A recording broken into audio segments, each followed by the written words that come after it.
One of the many questions I get in my Sew with Softy Facebook group from teachers is, how do I organize needles and threads in the classroom? Well, I'm very lucky and I've got some amazing teachers in my group who have helped answer that question. First of all, I'm Trixie Simons. You can find me at sewwithsofty.com, where I've got lots of videos, tips, tutorials and projects to help you sew with your kids. Okay, so hack number 1. How do you organize needles and threads in the classroom? Well, this is the first thing.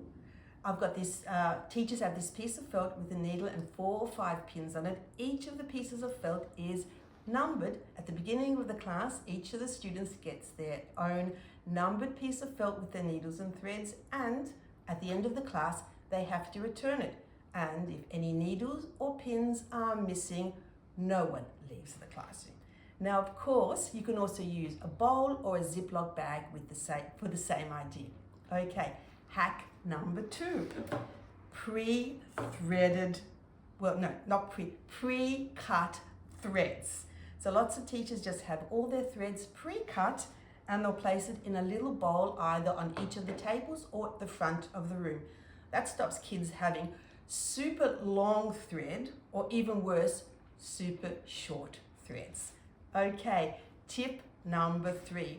For all those teachers and all those kids who have problems threading their needles, well, use needle threaders. You can either get the old-fashioned wire needle threaders or these metal needle threaders, or my favorite and the cheapest, these paper, I call them paper plane needle threaders. If you want a tutorial on how to make these needle threaders, you'll find them on my blog.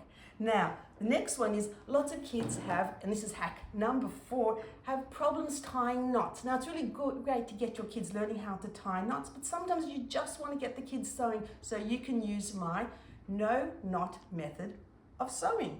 So this is how it goes.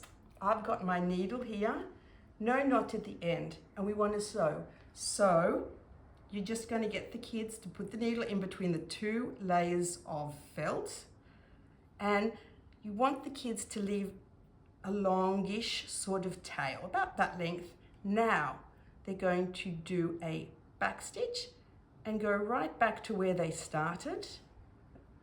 And let's get rid of that. And they're going to do a stitch right on top of that, exactly the same place, and your thread doesn't pull out. They'll do all their running stitches, and when they get to the end, they'll do exactly the same. So that's my famous no knot way of sewing with kids. Now, number 5, and I think this is a really important one, is use good quality supplies. Now, a lot of those no frills supplies, they're nice and cheap, but what happens is needles start off sharp, but they blunt really quickly. And if you've ever tried sewing with a blunt needle, it doesn't work and it makes sewing really, really frustrating. So they're my 5 hacks for helping you organize needles and threads in the classroom. I've got lots more tips and tricks on my blog or on my YouTube channel. And if you have any great ideas, I would love to hear them. Leave them in the comment, and also I will leave the link to my YouTube channel and blog in the comments below. Thank you.